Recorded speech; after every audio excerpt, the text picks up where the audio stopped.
मंच में उपस्थित मेरी प्रिय आत्माओं, करुणा निधान भगवान श्री राम की करुणा आप सभी के लिए सदैव कल्याण का सृजन करती रहे, यह मेरी आंतरिक शुभकामना।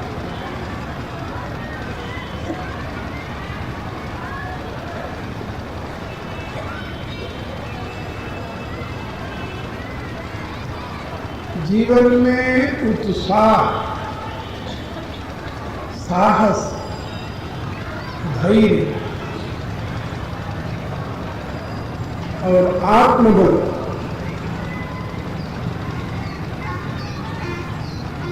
ये ऐसे गुण हैं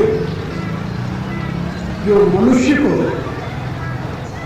प्रत्येक कार्य में सफलता प्रदान करते हैं।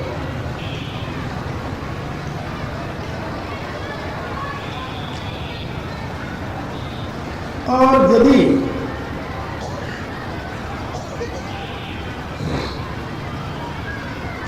इन गुणों को अपने जीवन में ग्रहण करना हो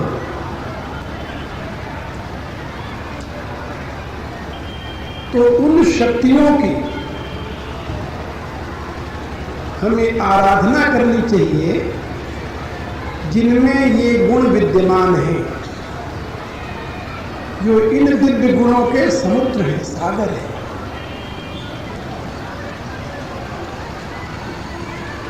और हमारे प्राचीनतम ग्रंथों में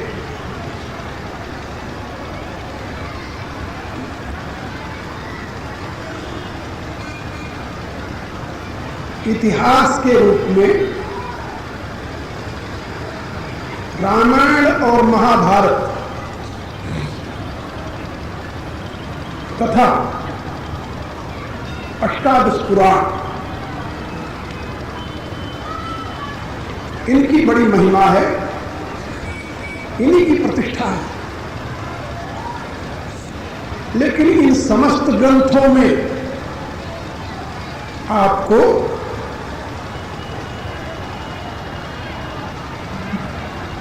धीरता, वीरता, साहस, उत्साह, पूर्ण प्रज्ञता आदि की साकार मूर्ति के रूप में भगवान मारुति से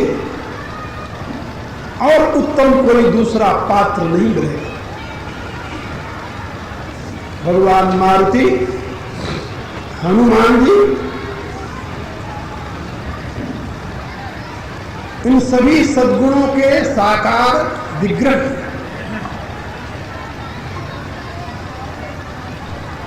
और मनुष्य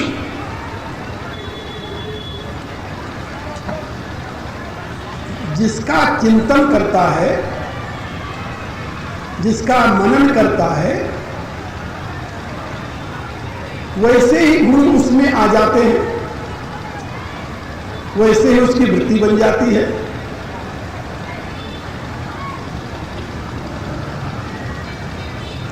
इसलिए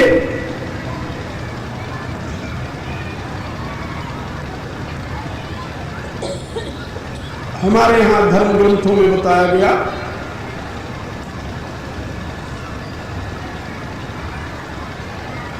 कि हर एक व्यक्ति को आराधना के लिए उसका एक इष्ट होना चाहिए। इष्ट माने जैसा वो बनना चाहता है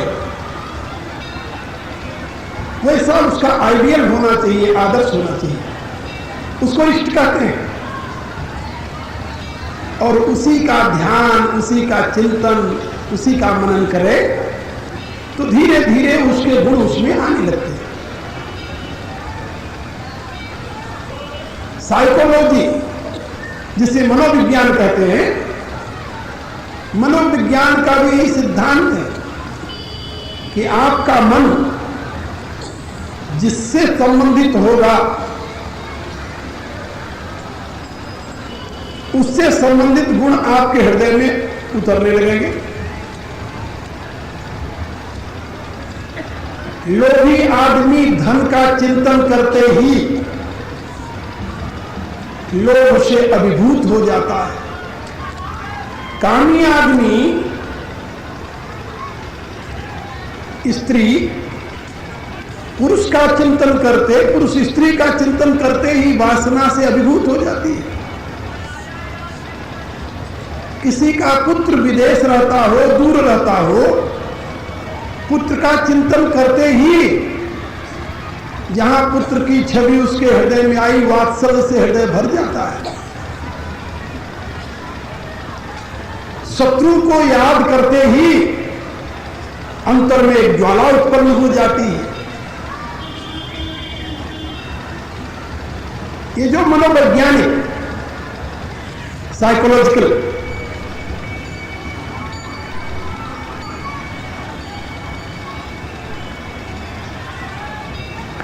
विश्लेषण से तत्वदृष्टा मनुष्यों ने मनुष्य को यह समझाया है कि तुम कभी भी बुरे का व बुराई का चिंतन मत करो, अन्यथा वो दोष तुम्हारे में आने लगेंगे। यदि किसी बुराई को घृणा की दृष्टि से देखते रहोगे तब भी वो घृणा की भावना तुम्हारे घर कर जाएगी। इसलिए जहां भी तुम्हारी दृष्टि जाए वहां गुण ढूंढने की कोशिश करो, गुण देखने की कोशिश करो, गुण का चिंतन करो, दोष का नहीं। उसमें हेतु यही है, यम यम चिंते तम तम भावे। जिसका चिंतन करोगे वैसे तुम्हारी भावना बनती चली जाएगी।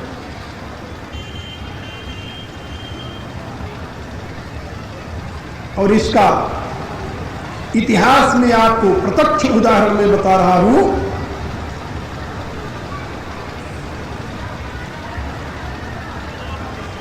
जब मुसलमानों के द्वारा घोर अत्याचार हो रहा था भारत में, तो एक महापुरुष का जन्म हुआ। कहां? महाराष्ट्र में।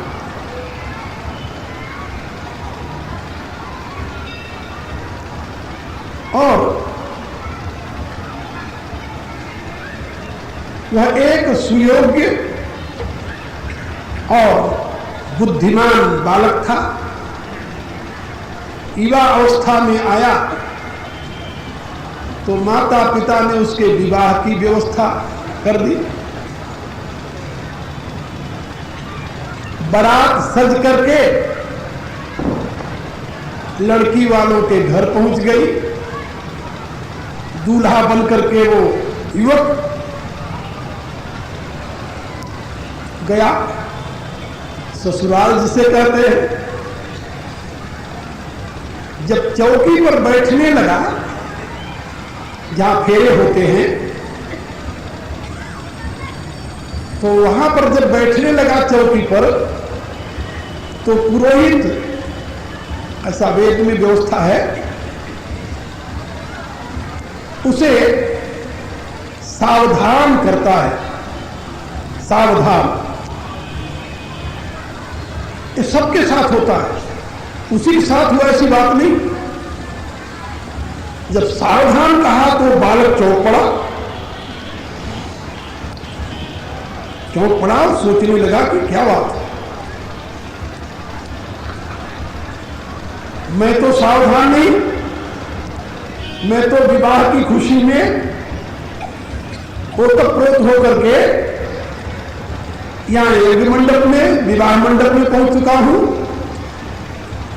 उसने धीरे से वहां से उठ करके बाहर आने की कोशिश। जब बाहर जाने लगा विवाह मंडप से, तो लोगों ने यह सोचा कि हो सकता है इसको कोई जैसे लव शंका आदि की हाजत हो गई हो, उसके लिए बाहर जा रहा है। किसी ने कुछ नहीं कहा, वो बाहर निकला है और बाहर निकल करके जोर से दौड़ा।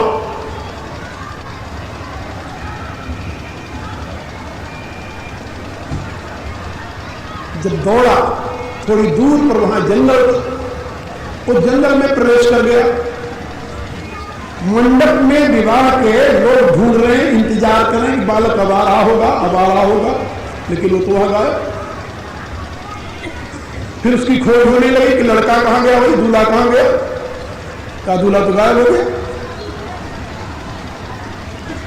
लड़की वाले बुरा माने, लड़के के बाप को भी दुख हुआ, लेकिन दूल्हा तो गायब हो गया। बहुत ढूंढे, कहीं नहीं मिला वो लड़का।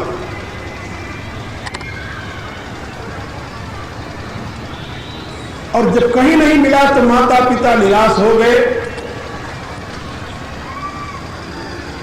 और वो लड़का जंगल में गया और वहां उसे एक महापुरुष मिल गए। उन्होंने उसे साधना में लगा दिया और साधना में लगाया तो वो लड़का 12 वर्ष उसी जंगल में साधना करता हुआ सिद्ध बन गया। और उस समय मुगलों का घोर अत्याचार हो रहा था भारत में। उससे उसकी आत्मा कराह उठी, तड़प उठी और उसने निश्चय किया कि ये हिंदू जाति जो इस समय दीनता, हीनता, दरिद्रता को प्राप्त हो गई है, जो कभी इतनी महान, बलवान, शक्तिशाली और शक्तिशाली जाति थी, आज वो दुर्गति को प्राप्त हुई है। इसको एक नया जीवन देना होगा और उस नए जीवन देने के लिए इसके लिए एक आदर्श प्रतिष्ठित करना होगा। और उसने आदर्श ढूंढा किसको? भगवान मारुति, हनुमान जी को। 12 वर्ष बाद जब वो लौटा समाज में और इस प्रतिज्ञा के साथ कि मैं इस देश को पुनः महानता के शिखर पर बैठाऊंगा, अब वो ढूंढने लगा कि कोई मुझे ऐसा पात्र मिले, मैं तो महात्मा हूं, मैं क्या करूंगा। दैवी विधान से उसे एक बालक मिल गया।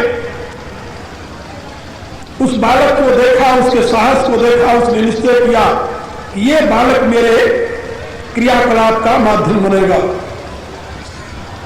और उस महात्मा ने अपने विचारों के प्रचार से एक बहुत बड़ा आंदोलन शुरू कर दिया और हजारों नवयुवक उसके अनुयायी बन गए, शिष्य बन गए। और उसने एक नियम बनाया कि हर 5 कोस माने 10 मील, हर एक 10 मील की दूरी पर एक हनुमान जी का मंदिर होना चाहिए और उस मंदिर के साथ एक अखाड़ा होना चाहिए। वहां नवयुवकों को बुला करके उनको कसरत करने के लिए, अस्त्र शस्त्र चलाने के लिए प्रशिक्षण होना चाहिए। और हर एक जगह उसने एक अपना शिष्य बैठाया उस हनुमान जी के मंदिर पर पुजारी के रूप में। और कुछ ही वर्षों में पूरे महाराष्ट्र में वो छा गया इस ढंग से अपनी योजना के अनुसार और महाराष्ट्र को एक महान शक्तिशाली योद्धा के रूप में परिणत कर दिया। जानते हो उस भगे हुए बालक का नाम क्या था? समर्थ गुरु रामदास। और जिस बालक को उसने चुना था अपने क्रियाकलाप का माध्यम, उसी को आप शिवाजी मराठा के नाम से जानते हैं। और पूरे महाराष्ट्र को इतना शक्तिशाली बनाया उस एक व्यक्ति ने, जो कि मराठों की फौज, आपको मालूम होगा कि सिंध दरिया तक विजय प्राप्त करते हुए चली गई थी और एक इतने बड़े साम्राज्य की प्रतिष्ठा कराई जिसके राजा के रूप में शिवाजी महाराज थे। तो मेरे कहने का अभिप्राय कि उस दीनहीन अवस्था में पहुंचे हुए हिंदुओं में एक नई शक्ति जागृत करने के लिए उसने हनुमान जी को चुना। इसी रूप से ये जो आप लोग अस्सू महीने में दशहरा के दिनों में रामलीला खेलते हैं, पूरे भारत में रामलीला होती है। ये जानते हो कब से शुरू हुआ? इसको शुरू किया गोस्वामी तुलसीदास जी ने। उस समय भारतीय जनता की दुर्गति को देख करके उसमें जीवनी शक्ति जागृत करने के लिए गोस्वामी तुलसीदास जी ने रामचरितमानस का रामलीला के रूप में प्रचार किया। कि रामलीला तब से शुरू हुई है और धीरे धीरे पूरे भारत में व्याप्त हो गई। राम का पावन चरित्र जो उन्होंने अपनी रामायण में लिखा था उसको लीला के रूप में स्टेज पर प्रदर्शित करके जनता को जागृत किया और उसमें भी हनुमान जी की वीरता की प्रतिष्ठा की। आज तुलसीदास जी के द्वारा स्थापित अनेकों हनुमान जी के मंदिर उत्तर भारत में।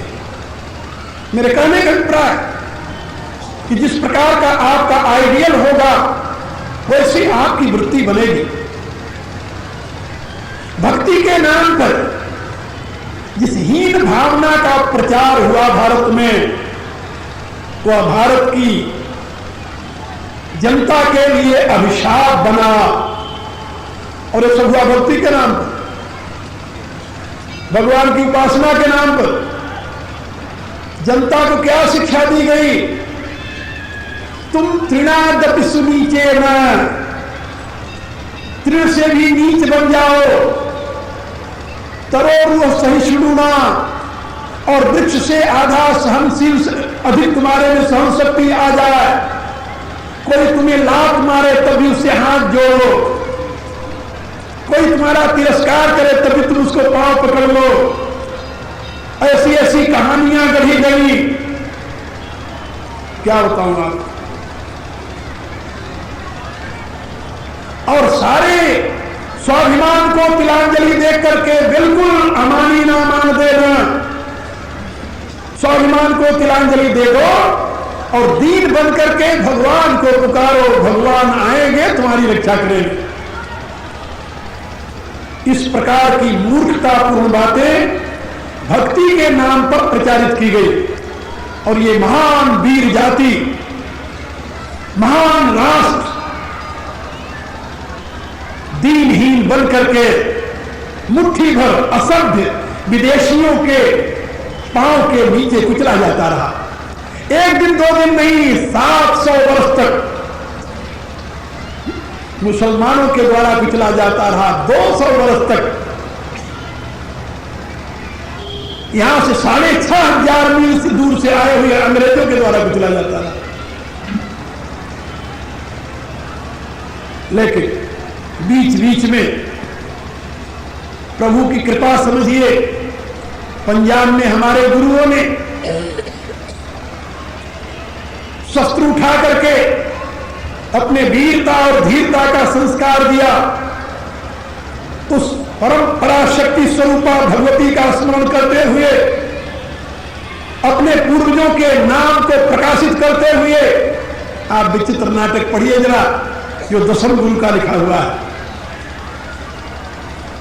जिसमें उन्होंने अपने वंश की महिमा का वर्णन किया है और बताया है कि इसी कुल में जिसमें परमात्मा राम रूप में अवतरित हुआ था, उसी राम की संतान लव और कुश के वंश में हम पैदा हुए। क्योंकि जो अपने अतीत के, अपने महापुरुषों के प्रति आस्था नहीं रखता, जिसको अपने कुल का, अपने पूर्वजों के प्रति गौरव नहीं है, वह कभी भी समाज के लिए आदर्श नहीं बन सकता। याद रखो। इसी रूप से राजस्थान में महाराणा प्रताप, जिनकी ये घोषणा ही थी, जो तू राखे धर्म को कहीं राखे करता, जो हमारे यहां वेद में है, धर्मो रक्षति रक्षिता महाभारत में है, उसी को उन्होंने अपनी भाषा में कहा, जो तू राखे धर्म को कहीं राखे करता। और शिवाजी, जिसकी बात अभी मैं आपको बता रहा था, ये सब धर्मनिष्ठ थे, आत्मनिष्ठ थे, अपने अतीत के प्रति आस्थावान थे, अपने पूर्वजों के प्रति उनके हृदय में आदर था और अपने सर्वस्व की बलि देकर के इस राष्ट्र के गौरव को सुरक्षित रखा।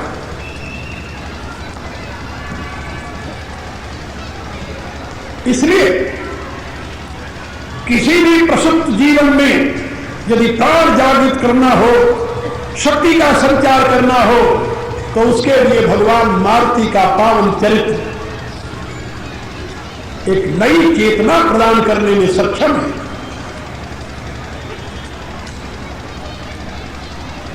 आप देखिए उनका साहस, उनका शौर्य देखिए। जिस समय जामवंत ने कहा कि हनुमान तुम्हें समुद्र लान करके लंका जाना है, सीता की सुधि लाकर राम को सुनाना है, तुम्हारे जिम्मे केवल इतना ही काम है। हनुमान जी आनंद से भर गए। तुलसीदास लिखते हैं, जामवंत के वचन सुहाए, सुनि हनुमान हृदय अति भाए। और क्या कहा, तब लगी मुहि परिख्यौ तुम भाई, सही दुख कंद मूल फल खाई। तुम लोग यहां तब तक मेरी प्रतीक्षा करना, प्रतीक्षा करने में समय लग सकता है। यहां कंदमूल फल जो है समुद्र के तट पर, उसका सेवन करते हुए मेरी प्रतीक्षा करना, घबराना नहीं। कब तक प्रतीक्षा करूं? कहा, जब लगी आऊं सीता ही देखी, जब तक मैं सीता को देख करके नहीं आऊं तब तक परीक्षा करना, प्रतीक्षा करना। कहा, कब तक आप आ जाएंगे? कहा, ये निश्चय मैं नहीं बता सकता, कितने दिन भी लग सकते हैं, लेकिन मैं अवश्य देखकर सीता को आऊंगा। कहा, आपको इतना विश्वास कैसे? कहा, हो ही काज मन हर्ष अभिषेकी, ये लक्षण। हनुमान जी कहते हैं कि मेरा कार्य सिद्ध होगा क्योंकि मेरे मन में उत्साह है, हर्ष है, आनंद है। किसी काम को करने के लिए आप चले और पहले सोचने लगे पता नहीं होगा कि नहीं होगा, तो नहीं तो आपकी आत्मा ने ही तुरंत कह दिया, तो उस काम के लिए आगे क्यों बढ़ रहे हो? जब पहले आपकी आत्मा में संशय हो गया कि चलो हम तो मेहनत करेंगे, होगा कि नहीं होगा। ये कायरों की भाषा है। चाहे कोई कितना महान आदमी क्यों न हो, यदि ऐसी भाषा बोलता है तो वीर उसे बर्दाश्त नहीं करते। सुंदरकांड में आप पढ़ेंगे, एक बार भगवान राम ने भी यही भाषा बोली थी, यही भाषा। कब बोली थी जानते हो? जब समुद्र के किनारे बैठे हुए पूछने लगे कि बताओ भाई समुद्र को कैसे पार किया जाए, तो सबने अपने अपने मत दिए। विभीषण ने कहा कि प्रभु विनय करिए सागर सन जाई, आप समुद्र से प्रार्थना कीजिए और ये समुद्र आपके लिए कोई रास्ता बता देगा। भगवान ने विभीषण की बात सुनी तो क्या कहा जानते हो? सखा कही तुम नीकी उपाई, करिय देव जो होई सहाई। हे मेरे मित्र, तूने बहुत अच्छा उपाय सुझाया मुझे और इसको मैं अवश्य करूंगा। यदि देव सहायक हुआ, भगवान ने चाहा तो हो जाएगा। लेकिन एक वीर के द्वारा इस प्रकार की बात सुनकर के लक्ष्मण का धैर्य टूट गया, उठकर खड़े हो गए। ये संकोच नहीं किया कि मेरे स्वामी हैं, बड़े भाई हैं, ना ना, क्योंकि लक्ष्मण जी ऐसी बातों को बर्दाश्त करने के आदी नहीं थे। उन्होंने तुरंत राम को संकेत करते हुए कहा, नाथ दैव कर कौन भरोसा, सोखिय सिंधु करिय मन रोषा।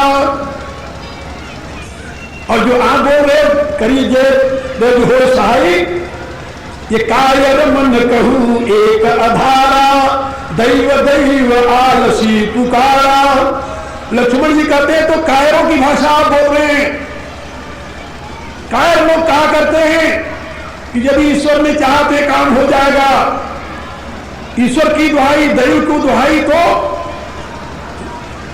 आलसी लोग दिया करते हैं। प्रभु वीर के लिए शोभा नहीं देता। भगवान ने इशारे से कहा कि भैया जो तुम करो मैं जानता हूं, लेकिन मैं क्या करूं, ये विभीषण शत्रु का भाई है, अभी नया नया मेरी शरण में आया है और इसने पहली सलाह दी है। यद्यप सलाह इसकी गलत है, यदि मैं इसको अस्वीकार कर देता हूं फिर आगे का कोई भेद हमें नहीं बताएगा, क्योंकि यह सोचेगा कि मेरी बात यहां सुनी ही नहीं जाती। तो केवल विभीषण को संतुष्ट करने के लिए मैंने ये बात कही है, लेकिन याद रखो करना वही है जो तुम कह रहे हो।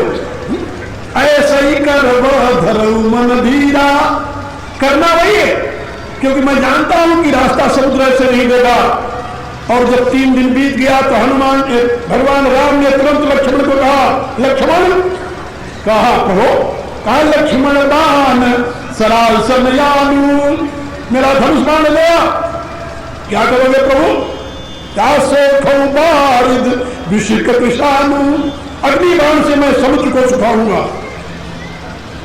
वाह, लक्ष्मण जी प्रसन्न हो गए कि हाँ ये बात ठीक है।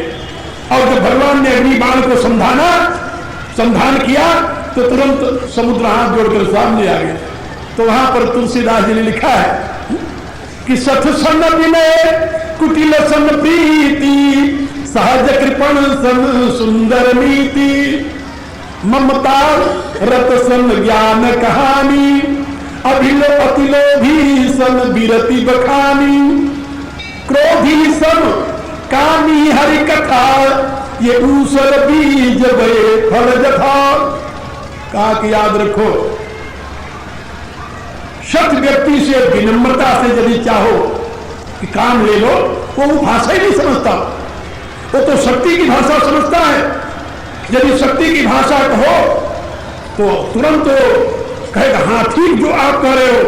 और यदि आप नम्रता की भाषा उससे बोलो तो क्या कहता है वो कहता है कमजोर आदमी है, डर रहा मेरे को, तो कमजोर समझता है। और याद रखिए, जहां पर आपकी विनम्रता आपकी निर्बलता का प्रतीक बनती हो, वहां पर विनम्रता गुण नहीं है, दोष है। याद रखो, आपकी विनम्रता यदि आपके सामने वाले की दृष्टि में आपकी निर्बलता का अवबोधन कराती है कि ये कमजोर आदमी है इसलिए ये नहीं कर रहा है, तो जब आपकी विनम्रता दूसरे के लिए कमजोरी सिद्ध होती हो, वो विनम्रता गुण नहीं है, दोष है। इसलिए विनम्रता कहां प्रयोग करना चाहिए, कहां नहीं करना चाहिए, शास्त्र में इसकी व्यवस्था है। तो मैं आप लोगों को ये बता रहा था कि जो साहसी हैं, वीर हैं, योद्धा हैं, वो ये नहीं कहते कि ईश्वर चाहेगा तो काम हो जाएगा, नहीं, ये काम मैं कर रहा हूं और अवश्य होगा, दृढ़ निष्ठा है। हनुमान जी ने कहा कि मेरे हृदय में निश्चय है, हुई ही काज मन हर्ष विषय की, अस कही नाई सभनि कहु माथा, चले हरस ही धरी रघुनाथा। ऐसा कह करके सभी वीरों को नमस्कार किया और हृदय में अपने प्रभु श्री राम को धारण करके चल पड़े। कहां गए? वही कल का दृश्य याद कर लो। सिंधु तीर एक सुंदर भूधर, कौतुक कूद चढ़े उता ऊपर। समुद्र के किनारे एक सुंदर गिरी नाम का विशाल पर्वत था। लीला मात्र से छलांग मार करके उसके ऊपर चढ़ गए और वहां से उन्होंने समुद्र पार के लिए छलांग मारा। तो यही गिरि चरणा दे हनुमंता, चले सुधा पाताल तुरंता। उनके चरणों की धसक से वह विशाल पर्वत पृथ्वी के अंदर धस गया और हनुमान जी छलांग मार करके वहां से यात्रा पर चल दिए। याद रखो, गुरु के बताए हुए निर्देशानुसार मार्ग पर जब जीव आगे बढ़ता है तो उसके सामने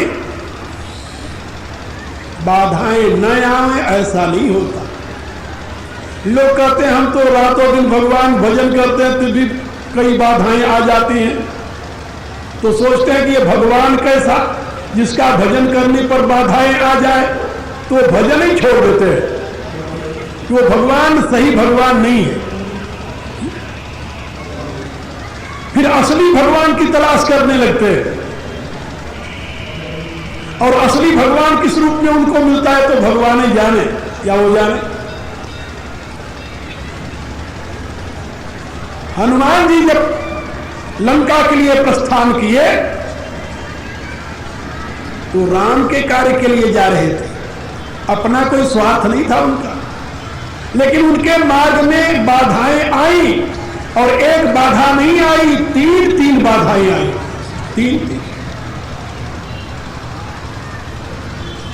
एक बड़े आश्चर्य की बात है, भगवान राम जब पहले शस्त्र उठाए और उठाकर लोक कल्याणार्थ कार्य में प्रवृत्त हुए तो सबसे पहले उन्होंने एक नारी का वध किया, नारी का वध किया। जानते हो उस नारी का क्या?